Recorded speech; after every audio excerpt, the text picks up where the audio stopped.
자, 여러분 안녕하세요. 자, 오늘은 이번 시간은 지난 시간의 뒤를 이어서 미국이 어떻게 이제 강국으로 성장을 해 나갔었는가에 대해서 살펴보도록 하겠습니다. 여러분은 이제 곰곰이 생각을 해본다고 한다면 미국이라고 한 나라는 사실 글쎄요, 굳이 얘기한다고 한다면 우리나라의 한 정조 초기 뭐 요때쯤에 혹은 이제 영조 말기인가 그때쯤에 이제 막 탄생한 나라예요. 근데 그런 나라가 어떻게 갑자기 순식간에 전 세계의 모든 열강들을 다 제쳐버리고 전 세계 최강의 국가로 성장을 해 나갔었는지에 대해서 우리가 살펴보는 것도 앞으로의 우리나라의 발전에 대해서 한번 고찰을 해볼 수 있는 하나의 어떤 지향점을 주지 않을까라고 생각해 볼 수가 있겠죠. 자, 우리가 이번 시간에 볼 것은 미국이 어떻게 그렇게 빠른 속도로 성장을 해 나갔었는가에 대해서 우리가 곰곰이 생각을 해보는 시간을 갖도록 하겠습니다. 자, 지금부터 살펴보도록 할게요. 여러분 교과서는 124페이지, 125페이지 갑니다. 5페이지까지 갑니다. 그리고 프린트는 12페이지에 해당됩니다. 미국이 강국으로 성장하다. 독립 후에 영토가 확장되고 이 미국의 그 인구가 늘다에 대한 내용을 보면 다음과 같습니다. 먼저 미국은 이제 본격적으로 영토를 확장을 해 나가기 시작을 하게 됩니다. 즉 미국은 처음에는 여기 지난 시간에 봤다시피 이 미국의 동부 지역밖에 영역이 있었던 것은 아니었었어요. 자, 그런데 이제 시간이 흘러가면서 미국의 서쪽 지역은 약간 좀 황무지 같은 것도 있긴 있지만은 어쨌든 간에 이 지역에 이제 공화국이 만들게 되면서 그리고 또 한 가지 이 미국이란 나라가 이민자들이 와가지고서 세워진 나라잖아요. 그러다 보니까 자연스럽게 이민을 왔었던 사람들에 대해서 거부감이 그만큼 많이 없었던 겁니다. 때문에 주로 이제 백인 계열 쪽에 해당되는 그런 이민자들이 되게 많이 왔었던 것은 사실이긴 하지만 이것 이외에도 바로 동양 쪽에 있는 그런 사람들도 많이 오기도 했었었고 그 다음에 그 외에 이제 흑인들 중에서 이제 노예 상태에서 벗어났던 그런 자유로운 그런 신분을 가졌던 그런 사람들도 이때 당시에 미국 사회의 일원으로서 살아가는 경향도 되게 많이 있었어요. 결과적으로 전 세계에서 많은 이민자들이 미국으로 건너오게 되었었고 자연스럽게 미국의 인구수는 되게 많아지게 됩니다. 근데 자연히 인구수가 많아지게 되다 보니까 이 기존에 있었던 땅만 가지고서는 이제 나라를 유지한다는 것은 말이 안 되기 때문에 미국은 그 많은 인구수들이 정착할 수 있는 땅들을 조금씩 점점점 더 확장을 해나가는 모습을 보여주게 됩니다. 즉 각 지역에 있던 여러 개의 나라들과 전쟁을 벌이거나 혹은 영토를 매입을 해가지고서 이제 영역을 확대해 나가는 모습을 보여주게 돼요. 여러분들 교과서는 124페이지 나와 있고 그 다음에 프린트에는 12페이지 나와 있기도 하는데 바로 이 멕시코라든가와 같은 나라와 전쟁을 벌이기도 하고 그 다음에 그 외에도 프랑스라든가 영국 그 다음에 에스파냐 이런 나라들에게서부터 그 다음에 멕시코에게서부터도 이제 조금씩 그 영토를 사들여가는 모습을 보여주게 됩니다. 그렇게 되면서 이 결과적으로는 이 미국은 이 서쪽 지역까지 완전히 다 장악을 하는 모습을 보여주기도 했었어요. 근데 이제 문제가 뭐가 있었냐면 미국이 서쪽 지역까지 영역을 장악을 하긴 했는데 서쪽 지역으로 영역을 더 확대해 나가기에는 좀 무리한 부분이 있기도 했었습니다. 왜 그러냐면 실제로 보다시피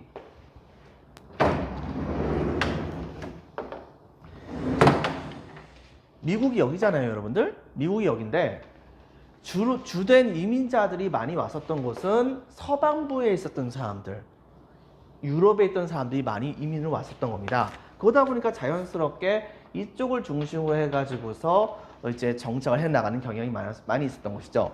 동양에서 이민 왔던 사람들도 일부가 있긴 있었지만 그 사람들은 생각보다 많은 편은 아니었었어요. 결과적으로 그러다 보니까는 미국의 서쪽 지역에 대한 그런 개발이 잘 되지 않았었기 때문에 미국은 영역은 확대는 했었으나 그러나 문제는 그 국토를 골고루 개발시키지 못하는 문제점이 있게 됐던 것입니다. 즉 땅덩어리는 넓은데 그 넓은 땅덩어리를 제대로 간수도 하지 못하는 상황이었던 것이에요. 거기다 그 안에는 미국이 이 지역을 차지했었던 그것에 대해서 도무지 인정하지 않았던 조상 대대로 이 지역에 그냥 살고 있었던 그런 이 지역의 토착민들, 인디언들의 저항도 만만치가 않았었던 겁니다. 때문에 당시에 이 지역에 대한 영역을 확장하는 것에 대해서 골머리를 앓고 있었던 건 미국. 근데 이 미국의 그 골머리를 한순간에 해결해주는 사건이 터지게 됩니다. 즉, 미국의 서부 지역, 그러니까 이쪽 지역에 엄청난 금광들이 많이 발견이 되는 거예요. 근데 사람들이 이제 금하면 완전히 환장을 하는 거죠. 그러다 보니까는 굉장히 많은 사람들이 서쪽 지역으로 가가지고서 거기에서 많은 양에 해당하는 많은 그런 금광을 캐내기 위해서 꿈을 안고서 서쪽으로 달려가는 모습을 보여주게 됩니다. 그러면서 그런 사람들의 욕심들이 결과적으로는 개발이 거의 되지 않았던 미국의 서부 지역을 조금씩 이제 그 서부 지역을 개발을 하게 만드는 동력을 주었다 볼 수 있겠죠. 그렇게 되면서 미국의 서부 지역에 금광이 발견되면서 서부 개척의 시대가 오게 되었던 것이고, 이것은 바로 우리가 가끔 가다가 미국의 서부 영화라고 하는 불리는 그런 영화들 있죠. 이런 영화는 바로 이 시대를 배경으로 해가지고 만든 영화들이라고 보통 생각을 하면 됩니다. 바로 이런 식으로 해가지고서 미국의 서부 지역이 개척이 되는 모습이 보여지게 됩니다. 하지만 이제 문제는 뭐냐? 이민자 증가하고 그리고 그에 따라서 인구는 증가했는데 오히려 인구가 감소하는 사람들도 있었어요. 그것은 바로 뭐냐? 원래 이 지역의 주민이었었던 인디언들의 경우에는 자신들의 그 삶을 계속해서 유지해 나가려고 하는 모습을 보여줬었거든요. 그러다 보니까는 미국의 정부와 이 인디언들이 부딪히는 경우가 되게 많이 있었습니다. 때문에 이들 간의 사이에서 대규모의 전투가 벌어진 적도 있었거든요. 물론 일부 인디언들의 경우에는 미국 사회에 동화되는 경우도 있었지만은 상당수 굉장히 많은 인디언들이 여기에 대한 저항을 하는 과정 중에서 자연스럽게 미국은 자칭 이민자들이 그렇게 점차 미국으로 쏟아져 들어오게 되면서 미국 안에 있는 인디언들을 보호를 해줘야 된다라고 하는 명목으로 많은 인디언들을 이른바 인디언 보호구역이라고 하는 것을 만들어 가지고서 그 지역으로 이동을 시킨 다음에 거기서 살도록 조치를 취해주는 경우가 되게 많았었습니다. 근데 문제는 뭐냐? 그 인디언 보호구역이라고 불리는 곳이 너무나도 황량한 곳이에요. 인디언들조차도 제대로 살 수 없는 곳이었는데 그런 지역에다가 인디언들을 몰아낸다는 것이 말이 안 되는 거잖아요. 그리고 다른 지역에 살고 있던 인디언들을 황량한 곳으로 아예 옮겨가지고 거기서 살게 만든다는 것도 인디언들의 입장에서 본다고 한다면 정든 고향을 떠나가지고서 그 지역을 이동을 하라고 하는 말이나 마찬가지이기 때문에 굉장히 거기에 대한 불만이 많을 수밖에 없었던 것이죠.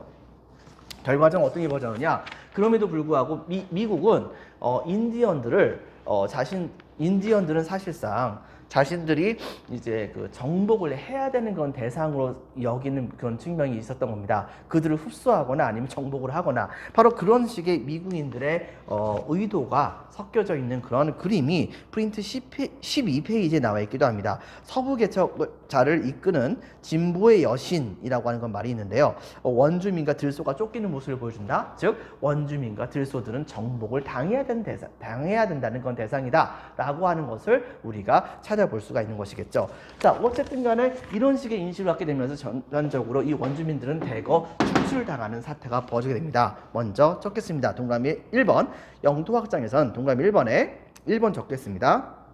영토 매입 및 전쟁을 통한 빈칸에 적겠습니다. 국토 확장. 동그라미 2번 서부 지역 캘리포니아 지역에 금광이 발견돼서 자 빈칸에 적겠습니다. 서부. 거기다 박스 쳐주세요. 서부 개척 본격화 박스. 자 그리고 동그라미 1번 이민자 증가돼서 드디어 미국은 다민족 사회가 됐고요. 동그라미 2번 인구가 증가하게 됩니다. 동그라미 3번은 원주민 빈칸에 적겠습니다. 인디언이 희생되거나 그 다음에 인디언 보호구역 빈칸에 적겠습니다. 인디언 보호구역 이곳으로 강제 이주를 당하는 모습을 보여주게 되었다라고 하는 것을 여러분들이 기억을 해주기 바랍니다.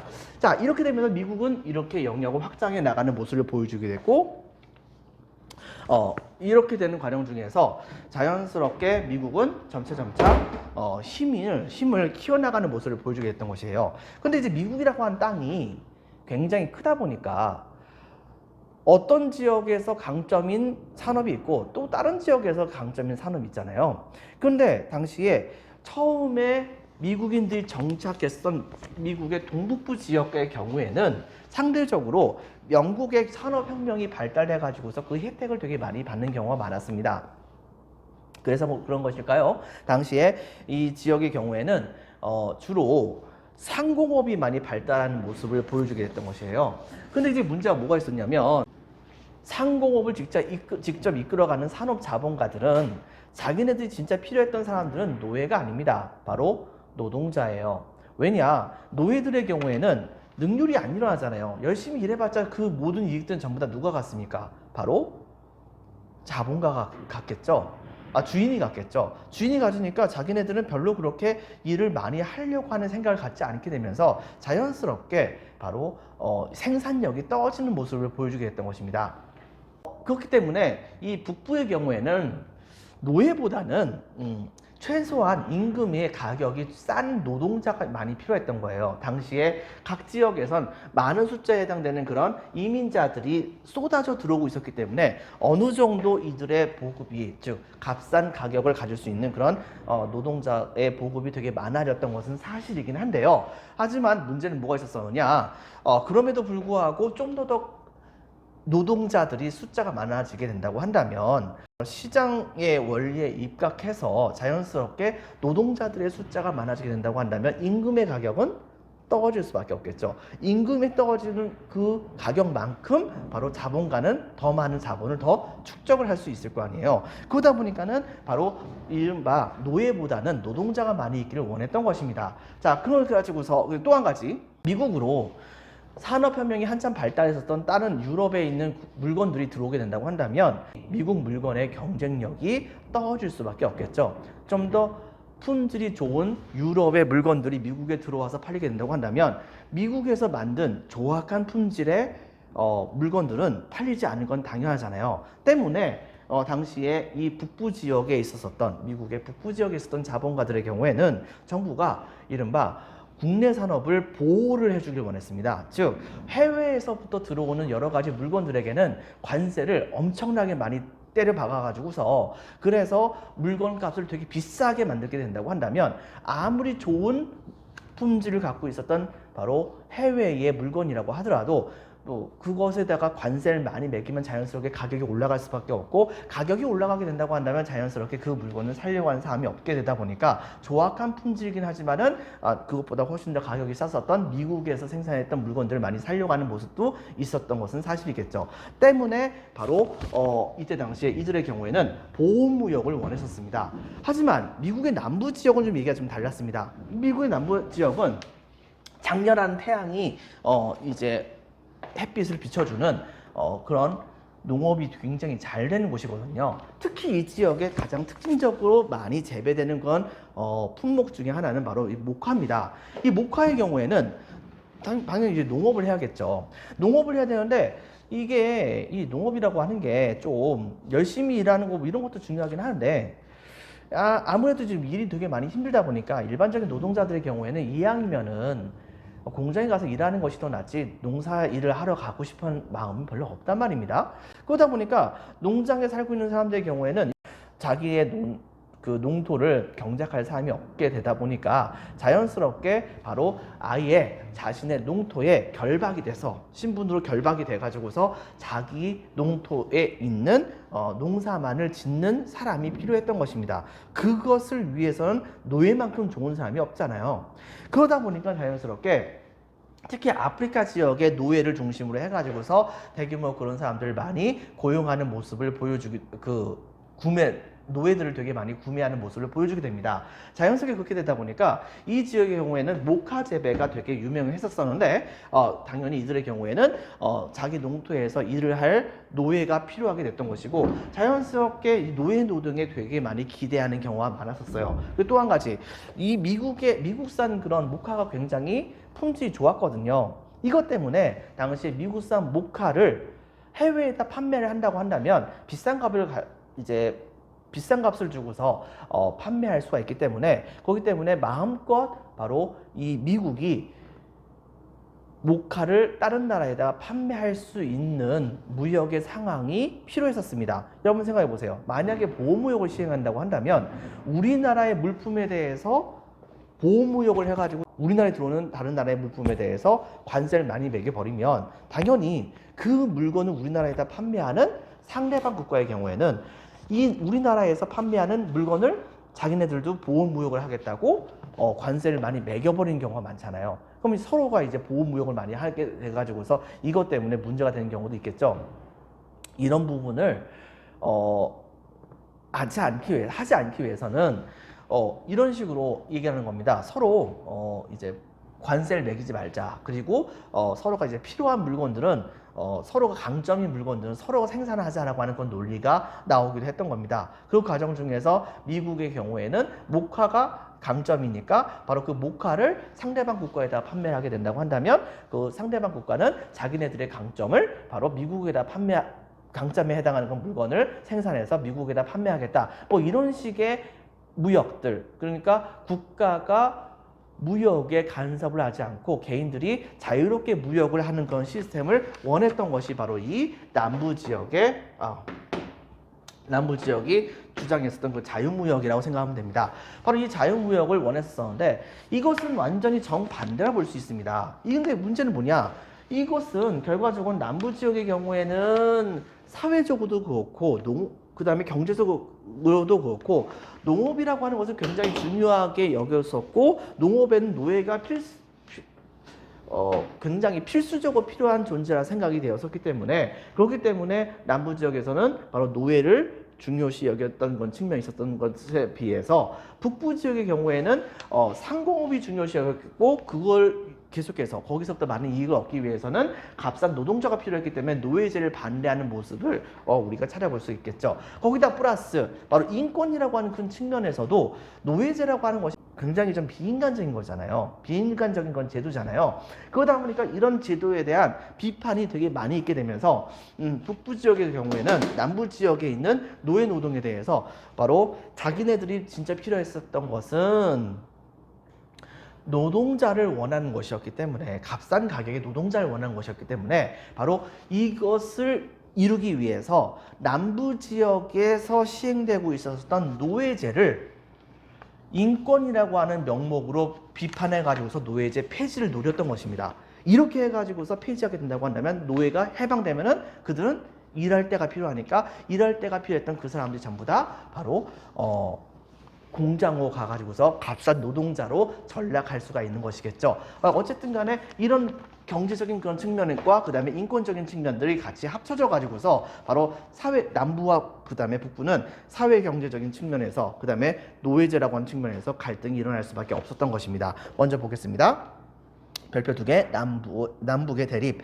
첫 번째 북부 미국의 동북부에 상공업이 발달하게 됩니다. 그리고 이들의 경우에는 값싼 임금의 노동자가 필요했었어요. 자, 동그라미 1번. 그래서 북부의 경우에는 주로 선호했던 것은 자유노동, 빈칸에 적혔습니다. 자유노동, 동그라미 1번. 동그라미 2번.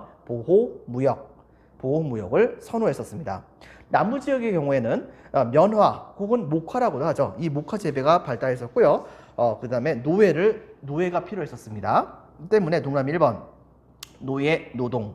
동그라미 2번. 자유무역을 선호했었죠. 자, 북부와 남북 간의 동그라미 1번 사회 경제적 구조의 차이에서 밑줄 여기에서 이제 북부와 남부 지역이 대립을 하기 시작을 했었고 동그라미 2번 노예제 폐지 문제로 인해 가지고서 이 갈등은 더욱 심화가 되게 됩니다. 그러면서 여러 가지 인권과 관련된 작품들이 만들어지기도 했었던 것이죠. 자, 그런데 이 과정 중에서 이제 다음과 같은 사건이 벌어지게 됩니다. 이른바 동그라미 3번에 남북전쟁이 터지게 됐던 것이에요. 즉 당시에 실질적으로 경제적으로 좀 더 우세했던 쪽은 바로 북부 지역이었습니다. 북부 지역이 더 우세했었는데 남부 지역의 경우에는 자신들의 삶의 문제이기 때문에 북부의 논리를 무조건 따라갈 수 없다고 생각했었던 이들은 북부에 대해서 굉장한 반감을 많이 갖고 있었는데 당시에 노예제 폐지를 주장했었던 그리고 또 한 가지 바로 연방제 주장. 즉 미국은 연방제 국가거든요. 즉 미국 헌법은 미 연방에 있는 모든 주들이 전부 다가 준수를 해야 되는 법률이지만 그 하위에 해당하는 법률의 경우에는 각 주마다 법률이 전부 다 다릅니다. 그런데 당시에 각 주를 대표해 가지고서 뽑혔었던 그 대통령의 권한이 훨씬 더 강해야 된다고 주장했던 쪽은 바로 이 링컨이라고 했던 사람이었어요. 남부 지역의 경우에는 북부 지역이 노예제에 대해서 찬성하지 않는다고 한다면 적어도 남부 지역의 독자성은 인정해달라라고 하는 명목 하에 이른바 이제 미 합중국의 헌법은 지켜주겠지만은 그 밑에서 있었던 그런 여러 가지 법률은 남부 지역에선 다르게 운영될 수 있다라고 하는 걸 주장하면서 바로 미 합중국의 중앙행정부의 권한을 좀 더 약화시키자라고 하는 것을 주장했던 쪽이 바로 이 남부 지역이었습니다. 그런데 연방 정부의 힘이 더 강화돼야 한다고 주장했었던 사람이 바로 사람들이 일컬어서 이제 연방주의자라고 얘기하는데 바로 그 연방주의자에 해당됐었던 링컨이라고 하는 사람이 대통령 선거에서 당선이 된 거예요. 자, 이렇게 되게 되자 여기에서는 결과적으로 자신들의 목숨줄여 볼 수 있었던 노예제가 폐지될 것을 두려워했었던 당시에 이 남부 지역의 사람들은 7개의 주들이 그럴 바엔 차라리 우리끼리 따로 나라를 만들겠다라고 하면서 스스로 독립선언을 해버립니다. 그러면서 전쟁을 벌였는데 솔직히 말해가지고서 북부보다 남부가 훨씬 더 힘이 약합니다. 그리고 세력도 더 약하고 땅도 더 적었어요.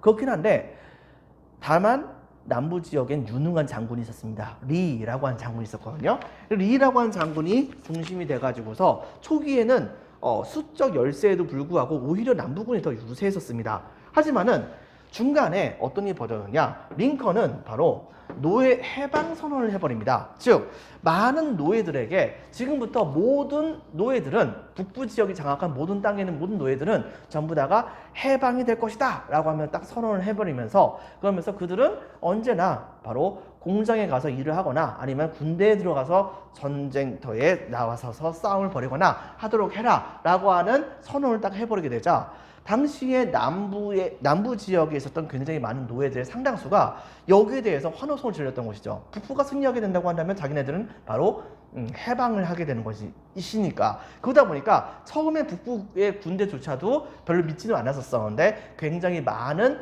노예들이 바로 북부에 의해서 해방되었던 노예들이 상당수가 군대로 스스로 이제 지원을 하게 됩니다. 그래가지고서 북군의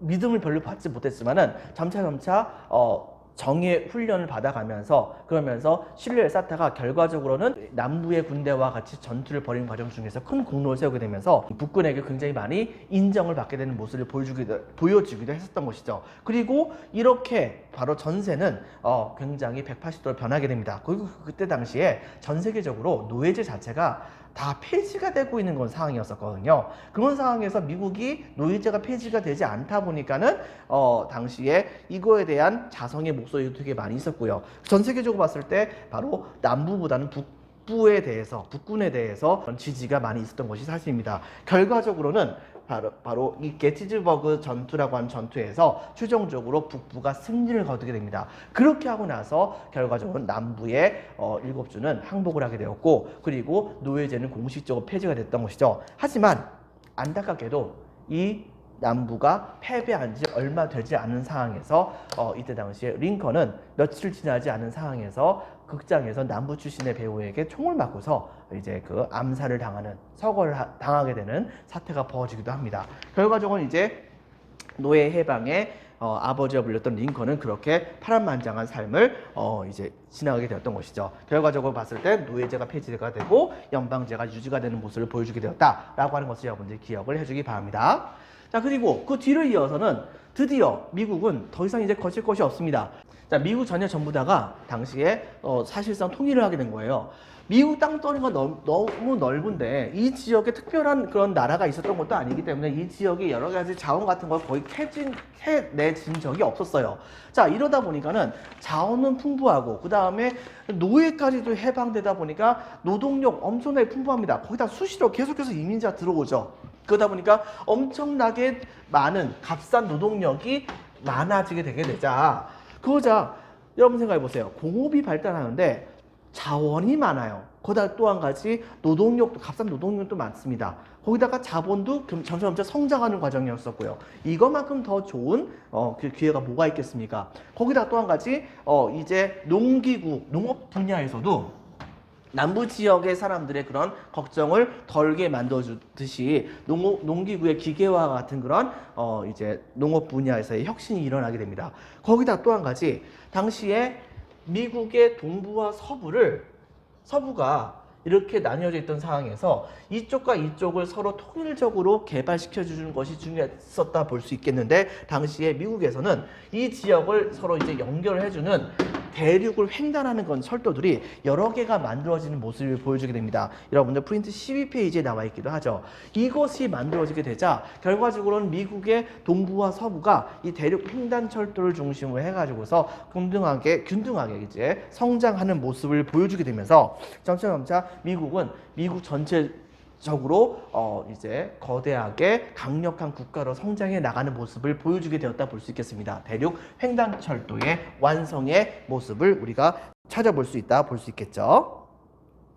그렇게 해가지고 점차 크게 성장하게 되자 이제부터는 국내에서 그렇게 힘을 떨쳤었던 그런 미국은 바로 이제 주변국으로 이제 영역을 확장해 나가는 모습을 보여주게 됩니다. 즉 아직까지 영국의 그런 아성에 도전할 수 있는 상황까지 안 되지만은 조금씩 미국도 예전에 전 세계에서 이제 엄청나게 영역을 확장해 나가고 있었던 제국주의 국가들의 전설을 밟게 돼요. 즉 바로 강력한 힘을 바탕으로 해서 라틴 아메리카는 당시에 미국을 본따가지고서 여러 개의 독립국가들이 등장하고 있는 과정이었거든요. 근데 그들의 독립에 적절하게 개입을 하면서 라틴 아메리카의 국가들을 자신들의 발판으로 생각하는 그런 경향을 갖게 됩니다. 그렇게 해가지고서 라틴 아메리카에 대한 그런 영향력을 확대하는 모습을 보여주게 됐고요. 그 다음에 나중에는 필리핀 지역에서는 에스파냐가 필리핀 지역을 장악을 했었었는데 바로 이 필리핀 지역의 독립운동을 미국이 좀 도와줍니다. 도와주다가 나중에 아예 대놓고서 에스파냐와 전쟁을 벌여요.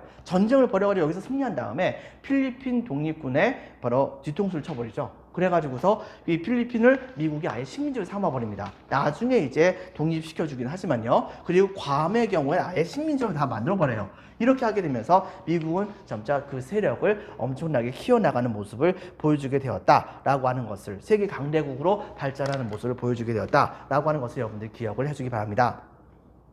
자, 그래서 내용을 보면 다음과 같습니다.